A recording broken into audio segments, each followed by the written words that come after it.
Situasi konflik Israel-Gaza kian hari semakin memanas dan belum menunjukkan tanda-tanda gencatan senjata. Selama 9 hari, jumlah korban tewas baik warga Palestina maupun Israel telah mencapai lebih dari 3.500 jiwa. Kita bahas bersama jurnalis perang Budiman Wichers.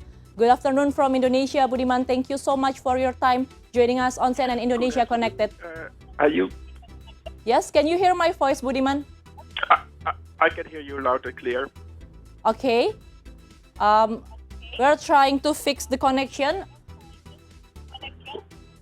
Yeah. Okay, Budiman, can you hear my voice right now? Yeah, I can hear you. I can hear you perfectly. Okay. Budiman, based on your experience covering stories in Palestine and Israel, can you describe to us how difficult the situation for people in Gaza right now?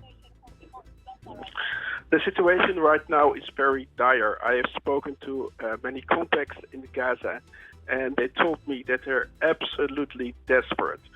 I've spoken to a girl who has a baby, and the baby is sick, so she cannot move to the south, as the Israeli army suggested. She says the baby is too weak.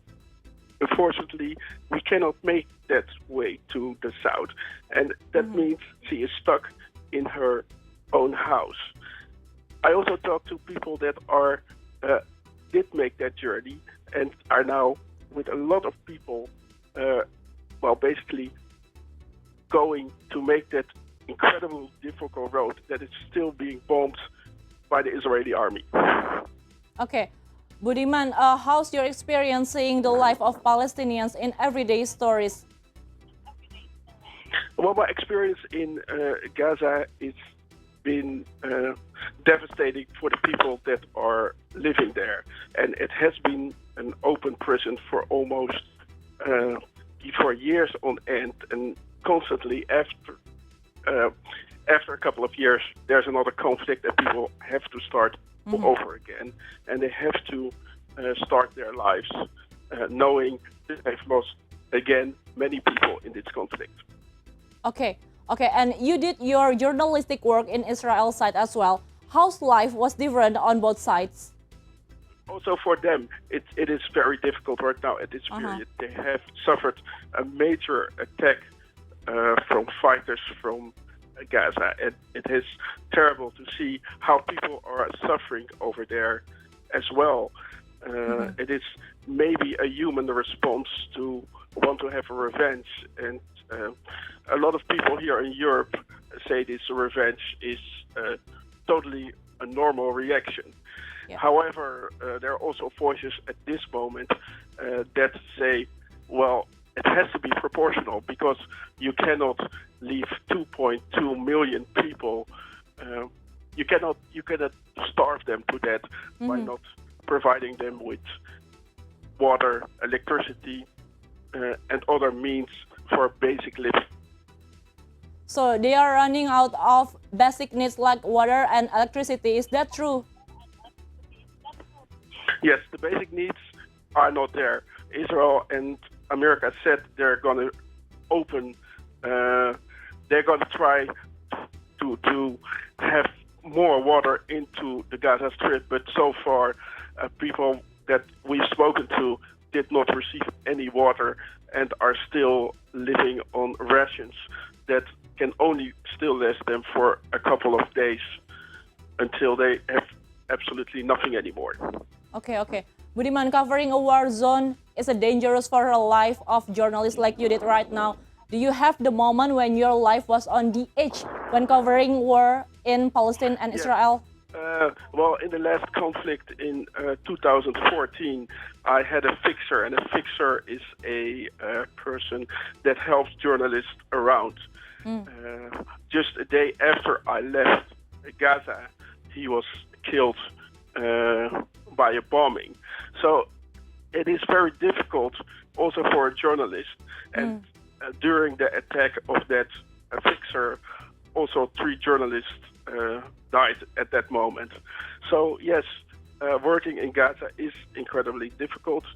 As you can see on the picture right now, I was with my colleague Joni de Rijken from Belgium, from the Belgian media, and we went to see a lot of destruction, and we went to see we were at a lot of demonstrations, and constantly you see the ambulances going to the hospital like almost non-stop. And what I've heard from the people that I've talked to in Gaza right now, it is at least 10 times as worse as it was when we were there in 2018.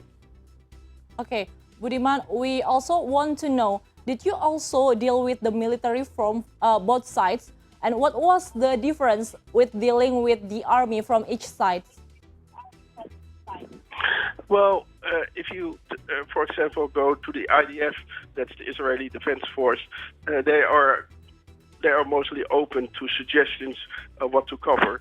In that respect, we have to remain good relationships with both, with both parties, because as a journalist, we always have to be and always stay to be objective, and that's, I think, one of the main points, because right now this is such a incredibly heated war as it comes to opinions, because especially in Europe, you cannot say anything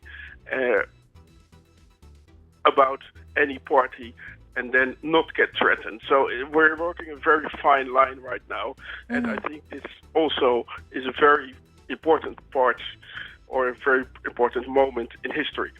Okay, so what's your next plan, Budiman? Any plan to go to Palestine anytime soon? Yes, absolutely. But it depends also a little bit on the circumstances. However, we will see in the next couple of days or weeks how it will progress. At this point, obviously the Gaza Strip is forbidden, and obviously most borders are closed right now. But it is something that I definitely keep in mind. Okay. And you know how worse the situation is right now. From your experience, talk to sources from both sides. Why there is no sign of stopping the fighting anytime soon? Well, I think the conflict will become broader now that Hezbollah is also joining the fight. And also yesterday in Qatar, Hamas has talked to some of their allies that also said that they will, if Israel is going to attack Gaza full on, that they will help, as Hamas said, their brothers. So it's quite interesting what it's going to be, and also what the international sentiment will be. Also, for example, in Indonesia, that is quite interesting what will happen in the next couple of weeks. Okay, Budiman, we all pray for your safety, of course, and as well as the war come to end soon. Thank you so much for your information and report. And thank you so much for joining us on CNN Indonesia Connected. Please stay safe.